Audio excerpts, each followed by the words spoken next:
আসসালামু আলাইকুম, শুভ সকাল। অ্যাপারেল ম্যানুফ্যাকচারিং 4 এর 2 নম্বর অফিশিয়াল ল্যাব ক্লাসে সবাইকে স্বাগতম। আজকে আমরা কি পড়ব? টি-শার্টের অপারেশন দেখতে হবে। আচ্ছা, ঠিক আছে, শার্টের অপারেশন দেখতে হবে। আপনারা অলরেডি কিন্তু মিড টার্মে ব্রেকডাউন কেমনে করতে হয় ওটা জেনে গেছেন। একটা সহজ একটা সূত্র আপনাদেরকে শিখিয়ে দিয়েছি, বা একটা procedure, SOP, standard operating procedure, যে একটা ব্রেকডাউন কিভাবে বের করা যায়।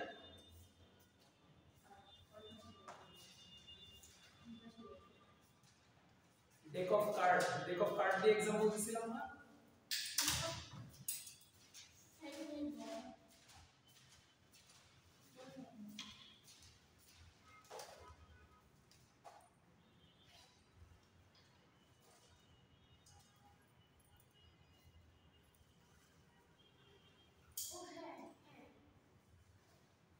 এই যে ডেক অফ কার্ডের একটা সূত্র শিখিয়ে দিছিলাম না, যে যেমন এখানে যদি ধরেন এই পাঁচটা কার্ডকে পাঁচটা অপারেশনের সাথে আমরা তুলনা করি, তাহলে সবার আগে হইছে কোন অপারেশনটা? স্পেডের কিউ, তাই না? তারপরে তারপরে তারপরে তারপরে কি একটা হচ্ছে ক্লাসের যে, আর একটা হচ্ছে স্পেডের যে। তাহলে এটা আমরা কিভাবে, এই তো বললাম শুরু দিলে নাকি আবার ভুলে যাবেন, সমস্যা নেই। তো তাহলে এইটা আমরা কিভাবে বুঝলাম যে ওইটা কিউ সবার আগে হইছে? কিভাবে বুঝলাম? সবার নিচে, ওটা সবার প্রথমে সেলাই হয়েছে এবং তারপরে অন্য সেলাই হওয়ার পরে ওটা চাপা পড়ে গেছে, সিঁড়ির মতন একটা, তাই না? যে নিচে সিঁড়ির পর উপরে সিঁড়ি, তারপর তার উপরে সিঁড়ি, এভাবে ধাপ ধাপ অতিক্রম করে আমরা হচ্ছে পাঁচ নাম্বার কার্ডটায় চলে এসেছি। যে এবার তাহলে আমরা ফ্লো চার্টটা দেখি।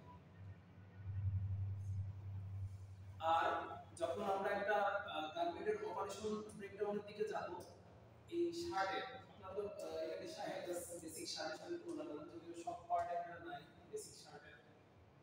আচ্ছা, বেসিক শার্টের সাথে তুলনা না করে আমরা এই গার্মেন্টের নিয়ে কথা বলি। এই গার্মেন্টে এখান থেকে দেখে বেসিক কয়টা কাট প্যানেল আছে মনে হয় আপনাদের? কাপড়ের টুকরা কয়টা আছে? স্লিভ, ফ্রন্ট পার্ট দুটো, ব্যাক পার্ট একটা, প্রয়োজনে আপনারা হচ্ছে কি করতে পারেন না এগুলো পার্ট দেখে বুঝা যাচ্ছে? ফ্রন্টের দুইটা, ব্যাক একটা, হ্যাঁ, স্লিভ দুইটা, 3 2 5, স্লিভ দুইটা, স্লিভ চারটা, কাফ কাফ তো আলাদা কাট, কাফ তাই না? কাফ আলাদা, যে কাফ এখানে আলাদা সেলাই হয়েছে। আলাদা 5 6 7 8 9 কয়টা স্যার? 10টা 10 স্যার আমাদের মধ্যে এই ইয়েটা আছে, এটা নিয়োগ আছে, নিয়োগ নাই, নাই নাই 10টা আছে। 10টা। আচ্ছা, এবার আমি আচ্ছা 10টা কে বলতেছেন? তুনান, নিফাত, আর হচ্ছে মো কয়টা বলতেছেন? 11টা। সুমাই কয়টা বলতেছেন? সুমাই কয়টা বলতেছেন? 10টা। কাজী বলছে 12টা। আয়েশা কোন পক্ষে, ভুল কোন পক্ষে? 11টা কে বলছিলেন না? ও, তাহলে 11 দুজন বলছে, 12 একজন বলছে, আর 10 তিনজন বলছে। আচ্ছা, এবার আমি বলি, এটা হচ্ছে কলার, সরি এটা হচ্ছে কলার ব্যান্ড, আমার ব্যান্ড এটা হচ্ছে কলার, দুইটা পাটা হলো। ফ্রন্ট পার্টের দুইটা টুকরো আছে, চারটা। তারপরে স্লিভ দুইটা, কাফ দুইটা, ব্যাক পার্ট আছে, ব্যাক পার্ট একটা।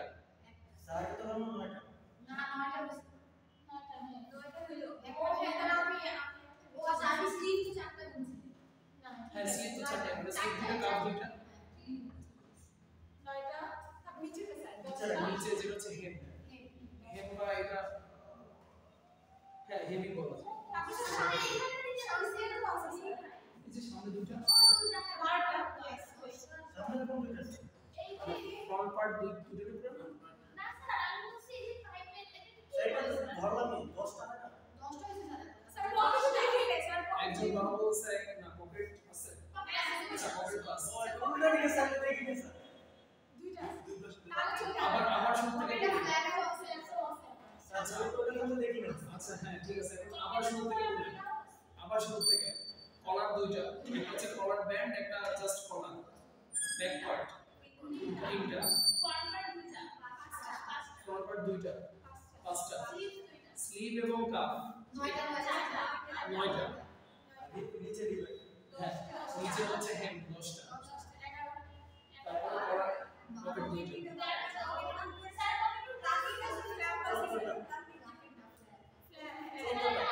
দুইটা ফ্ল্যাপ আলাদা কারণ ফ্ল্যাপ আলাদা সেলাই দিয়েছে ফ্ল্যাপ আলাদা জমা দিয়েছে সিম্পল লোক স্টিচ দিয়ে ফ্ল্যাপ আলাদা সেলাই দিয়েছে 16টা করতে পারো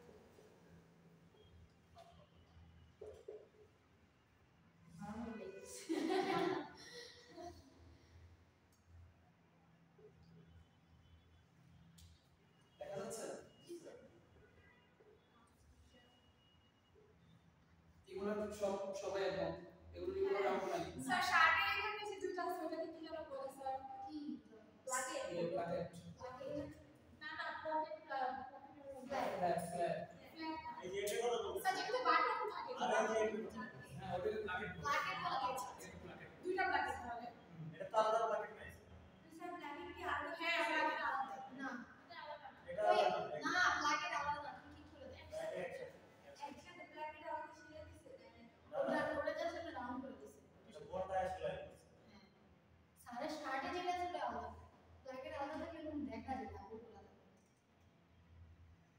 এগুলো দেখা যাচ্ছে আলাদা ফ্যাব্রিকটা সেম নিয়ে ওখানে অ্যালাউন্স ফ্যাব্রিকে অ্যালাউন্স রাখে সেই অ্যালাউন্সটা ভাঁজ করে ওখানে বাটন হোলিং মেশিনে বাটন হোল করে সরি এটা হচ্ছে স্ন্যাপ বাটন এটা হচ্ছে স্টার্ট অ্যাটাচ করছে এক সাইডে আর এক সাইডে অ্যাটাচ করছে সকেট তাহলে তো এই দুটো ভুল এটা আলাদা এটা আমাদের মেইন পার্ট আর যদি আলাদা হতো তাহলে চলতো কিন্তু ফ্ল্যাটটা আলাদা এটা আপনারা এসে দেখে যেতে পারেন এখানে যে পকেট আছে পকেট থেকে এটা সেপারেট আছে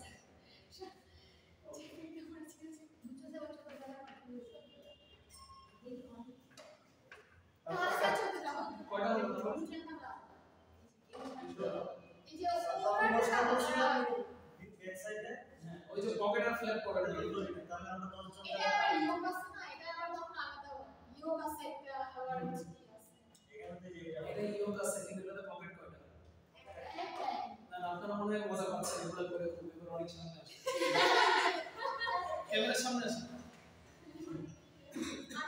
আপনারা যেহেতু কাট প্যানেল কারণ এটা হচ্ছে প্রথম স্টেপ একটা অপারেশন ব্রেকডাউনের আগে স্টাইল অ্যানালাইসিস করে ক্যামেরার সামনে এক্সাইট করে দিলাম আচ্ছা তাহলে এবার অনেকের শার্টে যেহেতু আগেরবার দিন শেষে আগেরবার কিন্তু কারোরই রাইট হয়নি রাইট হয়েছে রাইট হয়নি তো তাহলে আরেকটা আমরা প্র্যাকটিস করি ম্যাথের মতো শুরুতে কয়টা আইটেম দুইটা কি কি কলার ব্যান্ড কলার ব্যান্ড এবং কলার তারপরে তারপরে সে ইয়োগ এখানে দুইটা পার্ট ইয়োগের পরে নাম বলা ব্যাক পার্ট স্লিভ দুইটা স্লিভ দুইটা কাপ দুইটা স্লিপ দুইটা কাপ দুইটা তাহলে ফ্রন্ট সাইড দুইটা আটটা হইছে ফ্রন্ট সাইড দুইটা 10টা আর এখানে ওটা এই দুইটা ওটা একটা প্লাকেট আছে হ্যাঁ এটা কি প্লাকেট নাকি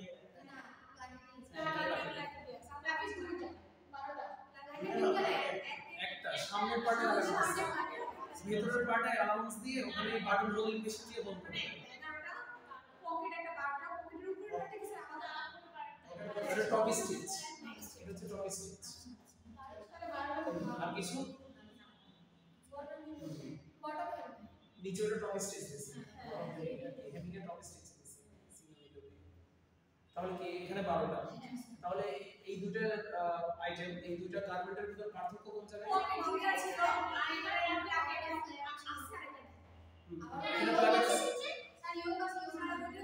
এটা ইয়োগ আছে এটা ইয়োগ এটা হেম আছে ওটা হেম তারপর এটা ফ্ল্যাপ আছে দুটো পকেট দুটো ফ্ল্যাপ হ্যাঁ এখানে একটা পকেট ফ্ল্যাপ নাই ঠিক আছে তো তাহলে একটা স্টাইল যখন আমরা জেনে যাব তখন তখন আস্তে আস্তে মানে এখানে আমি কাট প্যানেল কি কি আছে এটা জানলাম, জানার পরে এই স্পেসিফিক কিছু কাট প্যানেল আছে যে প্যানেলগুলো আলাদা করে প্রসেস করতে হয়। এই প্রসেসটা আমরা আগেও করতে পারি, পরেও করতে পারি। মানে আমার এক্সিস্টিং যে প্রসেস ফ্লো, ওই ফ্লোর সাথে যেমন ধরেন কলারে যদি আলাদা করে কোনো কিছু সেলাই করা লাগে, বা স্লিভের আইটেমগুলো যদি আলাদা কিছু সেলাই করা লাগে, ডিজাইন করা লাগে, এটা আমরা আগেও করে দিতে পারি, আবার মানে প্রসেসের মাঝখানেও করে দিতে পারি। বেটার হয় আগে করে নিই, কিন্তু মাঝে মাঝে আমরা প্রসেসের ভিতরে করে নিই যখন হচ্ছে আই এক্সিকিউটিভরা অনেক কনফিডেন্ট হয়ে যায় এবং ওয়ার্কাররা অনেক স্কিলড হয়ে যায়, আমরা এখানে প্রসেস কমাবো এবং আমরা এখানে হচ্ছে সময় বাঁচাবো, তখন তারা মাঝে মাঝে ওই স্লিভ বা কলার এগুলোতে যদি আলাদা কোনো কাজ থাকে এটা একসাথে দিয়ে দেয় প্রসেসের ভেতরে, আর না হয় ওই আইটেমগুলো নিয়ে সেপারেটলি মাঝে মাঝে কাজ করে। যেমন আপনাদেরকে বলি ওই স্টাইলটার নাম কি ছিল, Flutter sewing machine. Flutter swing মেশিনে একটা স্পেশাল সেলাই মতো রাফেল,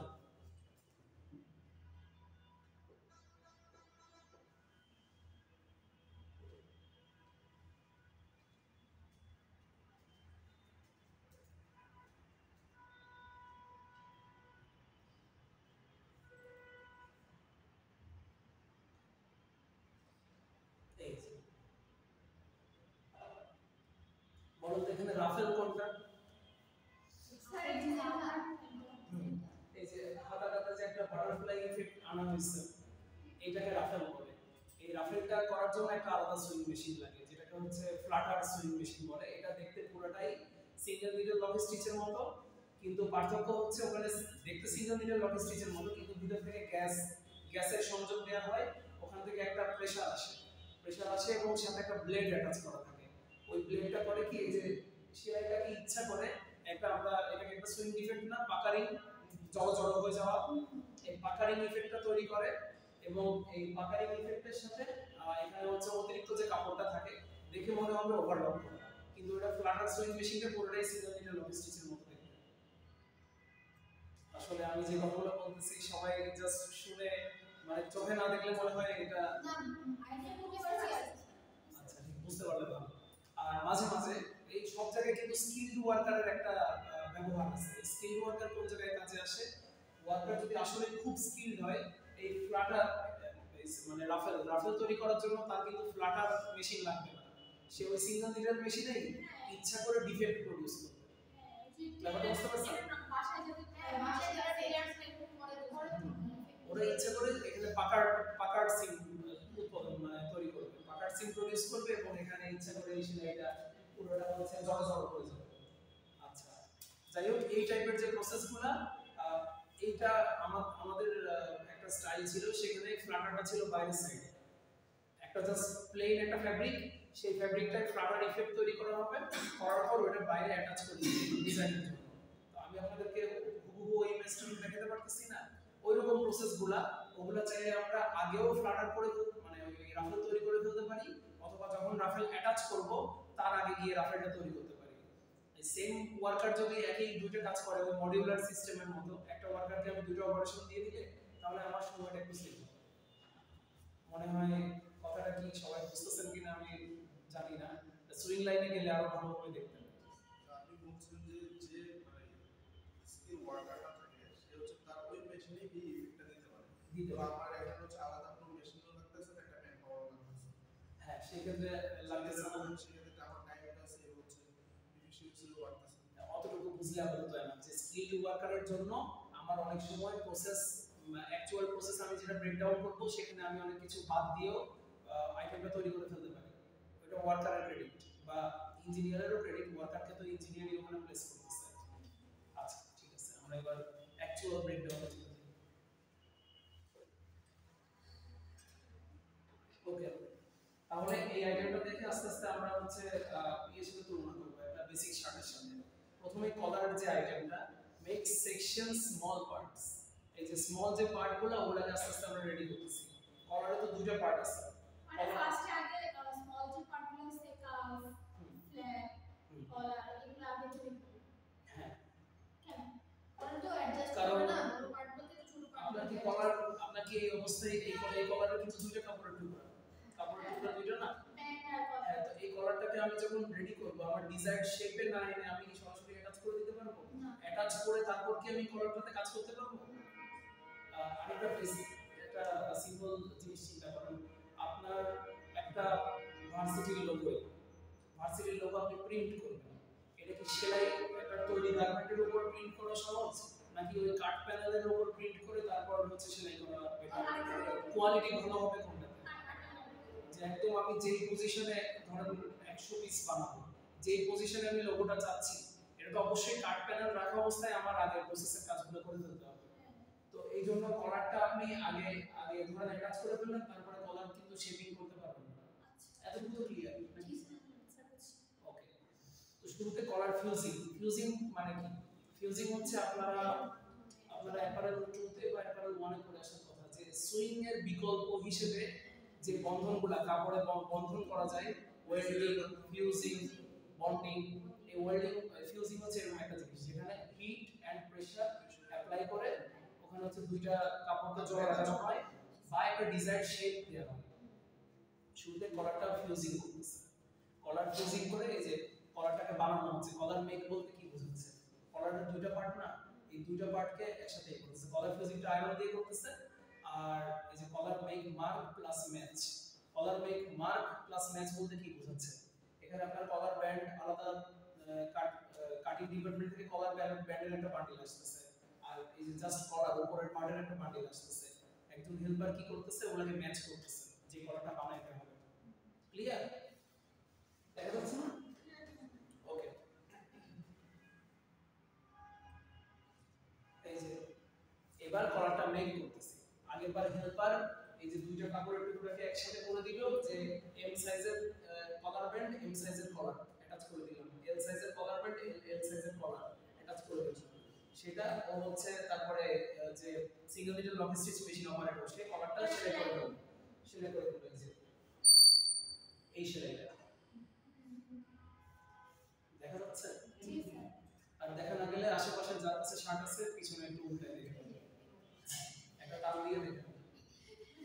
আচ্ছা, এরপর কলারটা যখন বানানো হয়, এগুলো আসলে ইন্ডাস্ট্রিতে গেলে আরো ভালোভাবে দেখতে পারবেন। যখন কলার বানানো হয় সিঙ্গেল নিডল লক স্টিচ মেশিনের কিন্তু এই যে থ্রেড থাকে, অতিরিক্ত থ্রেড থাকে, আবার কাপড়ও মাঝে মাঝে অ্যালাউন্স থাকে। এখানে আমি অ্যালাউন্সটা কাটার জন্য আরেকজন হেল্পার আছে, সে হচ্ছে যে ক্লিপার নিয়ে দাঁড়ায় থাকে। ওটা আপনারা আরেকটা কি নাম বলছিলেন যেন? ওই যে আমি যেটা ক্লিপার বলছিলাম, কাটার। হ্যাঁ, আপনারা কাটার বলেন। সিজার। হ্যাঁ, তো এই দিকে স্যার।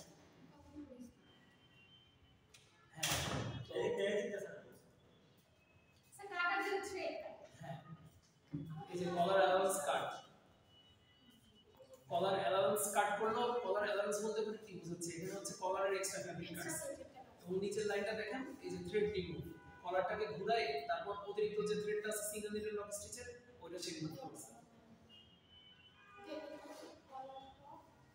এবার হচ্ছে কলারটাকে সে আবার টপ স্টিচ দিচ্ছে। এই যে আমার এই কলারটা দেখেন টপ স্টিচ আছে। 1/4 ইঞ্চি, 1 ইঞ্চি 4 ভাগের 1 ভাগ আকৃতি সাইজে গিয়ে টপ স্টিচ বের হচ্ছে। এটা তো মানে বাকিরা কি বুঝতে পারতেছেন? আয়শা দেখা যায়? আচ্ছা, ঠিক আছে।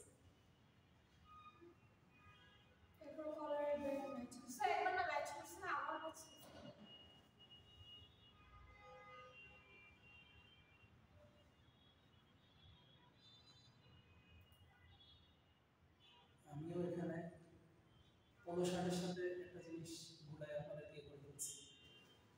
এই ছবিটা এবার আপনারা দেখলে ক্লিয়ার হয়ে যাবে। আমি একটা জিনিস বলছি, আপনারা নিজেরা যখন কলারের কাপড় কাটছিলেন মনে আছে? ফ্যাব্রিক কাটা নাই তাই না? প্যাটার্ন কাটছে।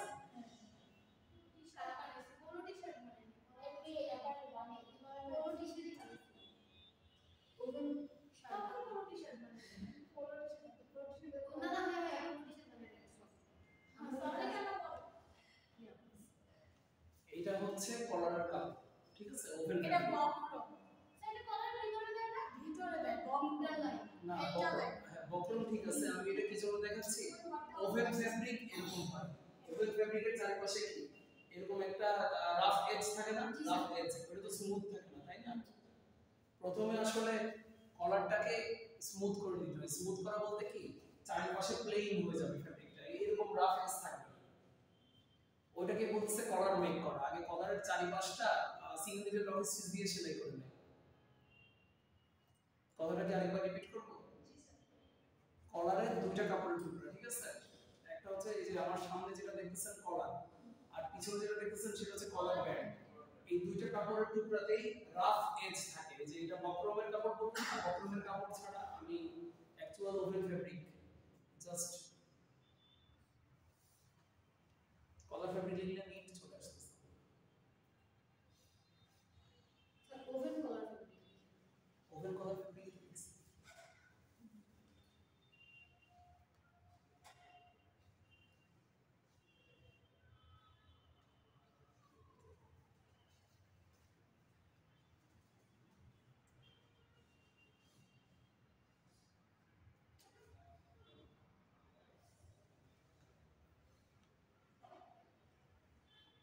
এটা আপনারা মনে বললেন যে এটাও হচ্ছে সরাসরি কাপড় তৈরির যে ফেব্রিক সেই ফেব্রিক না।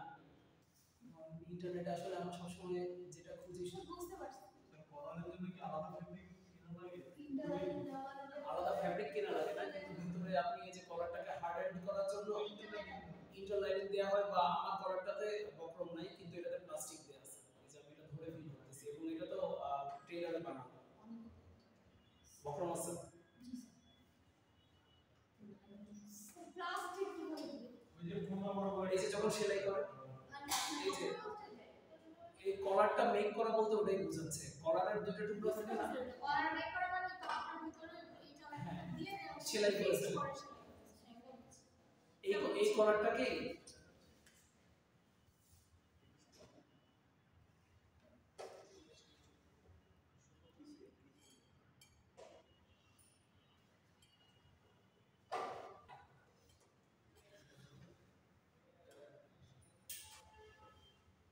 এই যে এটা ধরেন একটা স্যান্ডউইচের সাথে তুলনা করেন। স্যান্ডউইচে দুটো পাউরুটি থাকে, তার ভিতরে আপনি হচ্ছে কিমা বা যেটা জেলি বা যা ইচ্ছা দিবেন।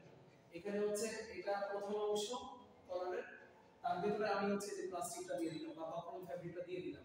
দেওয়ার পর এটাকে আমি হচ্ছে ফোল্ড করে তারপর আমি কলারটা প্রডিউস করে দিলাম সিঙ্গেল নিডল স্টিচ দিয়ে। এটা হচ্ছে কলার তৈরি করা হলো। আর তারপরে আসে কি, হ্যাঁ, স্ট্যান্ড বা ব্যান্ড।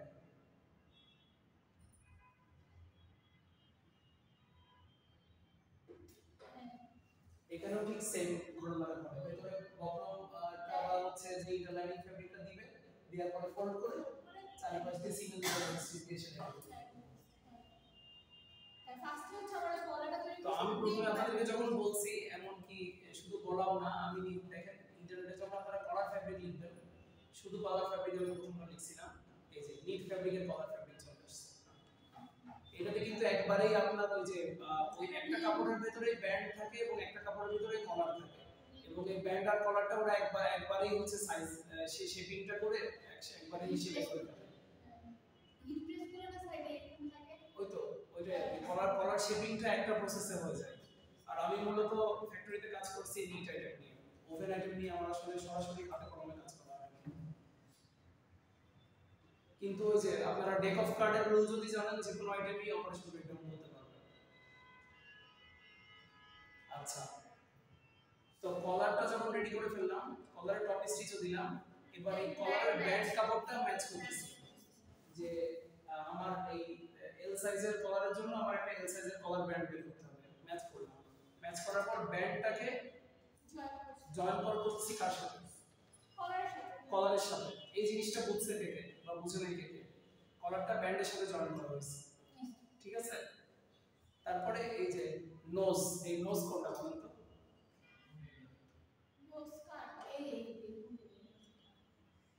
এই যে নোজ বা অ্যারো, মানে যে যে নামে ডাকে, আমরা যেমন অ্যারো বলি, যে বিগ অ্যারো অথবা স্ট্যান্ডার্ড অ্যারো, অনেকে বড় করে কলারটা রাখে সেটাকে বিগ অ্যারো বলে। এখানেও তারা হচ্ছে নোজ নামে ডাকছে। নোজটাকে কাট করছে, কাট প্লাস সার্জিং। সার্চ করা মানে হচ্ছে ম্যাচ করা বোঝায়, যে আপনি কলারটা একটা শেপে নিয়ে আনলেন, সার্জিং বোঝায়। ভিতরে সেলাই, পিছনে সেলাই, তারপরে টপ স্টিচ। হ্যাঁ প্যান্টের টপ স্টিচ দিচ্ছে। টপ স্টিচ দেওয়ার পর কলার PSLD প্লেসমেন্ট নাকি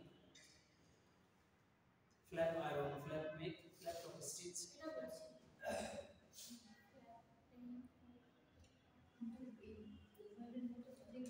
ও আচ্ছা, এই কলারটা তৈরি করার পর সে কি করছে শুনুন।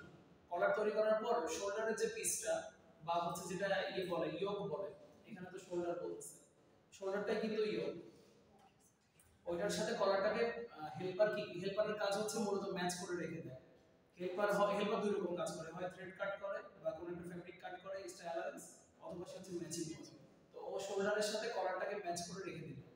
রাখার পর এবার ফ্ল্যাপ কি করা হচ্ছে, ফ্ল্যাপটাকে প্রথমে ফ্ল্যাপ তো কাপড়টা জল হতে থাকতে পারে, কাপড়টা আয়রন করলো, আয়রন করার পর ফ্ল্যাপের চারিপাশে হচ্ছে ফ্ল্যাপটাকে তৈরি করছে, ফ্ল্যাপ মেক করছে।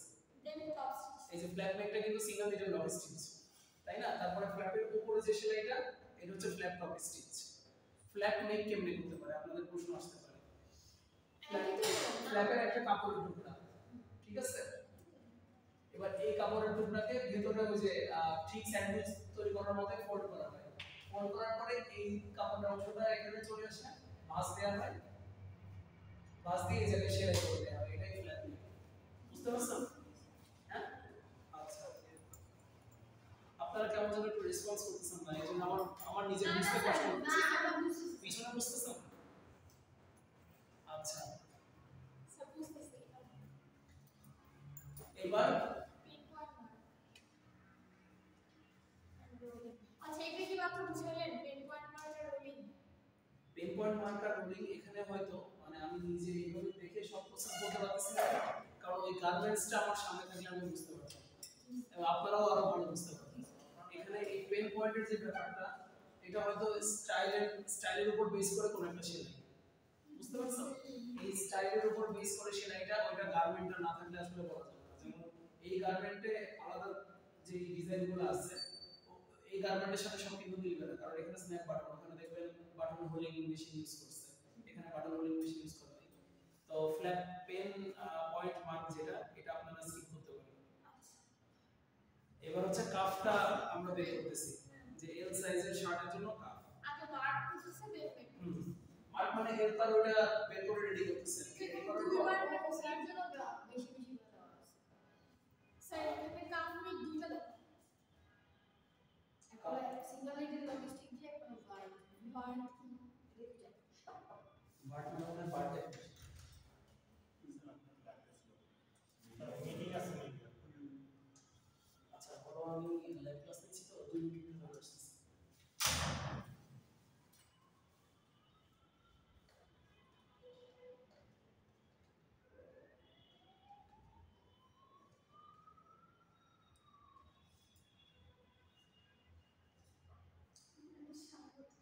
এগুলা কি দিস? এই যে যারা শিখে থাকে স্বাগত বডি ক্লিয়ার এরা তো 30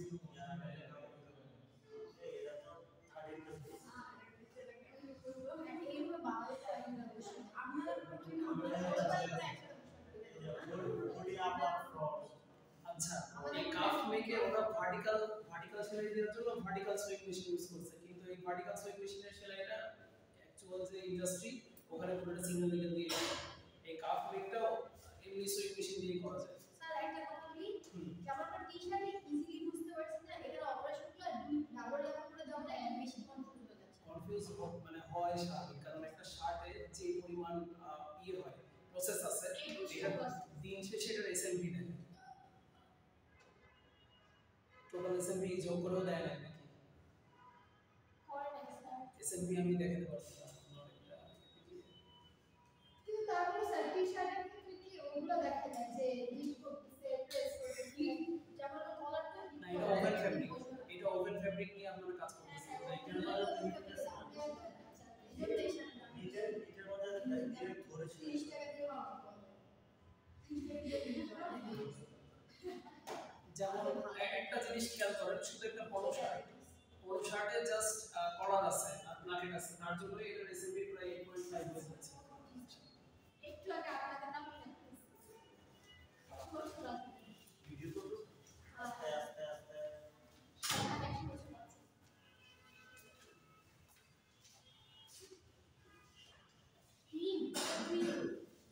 আচ্ছা একজন ক্যালকুলেটর নেন।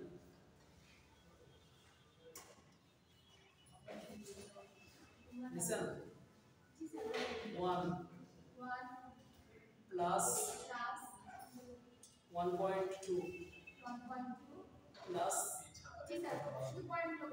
হ্যাঁ প্লাস 0.9 তার সাথে প্লাস 1 তার সাথে হচ্ছে প্লাস 1.5 তার সাথে প্লাস 1.8 তার সাথে 1.9 তার সাথে 1.5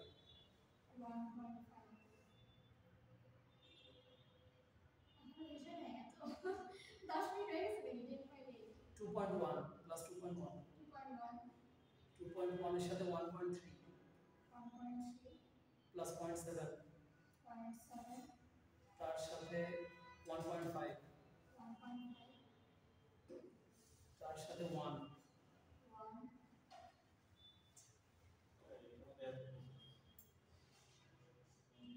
তার সাথে 1.4 2.1 1.5 আর এখানে 1.2 কত 23.6 এটা একটা শার্ট রেসিপি 23 দশমিক কত 23.66 এটা মানে স্ট্যান্ডার্ড টাইম 23 মিনিট এজন্য তো স্যার হিট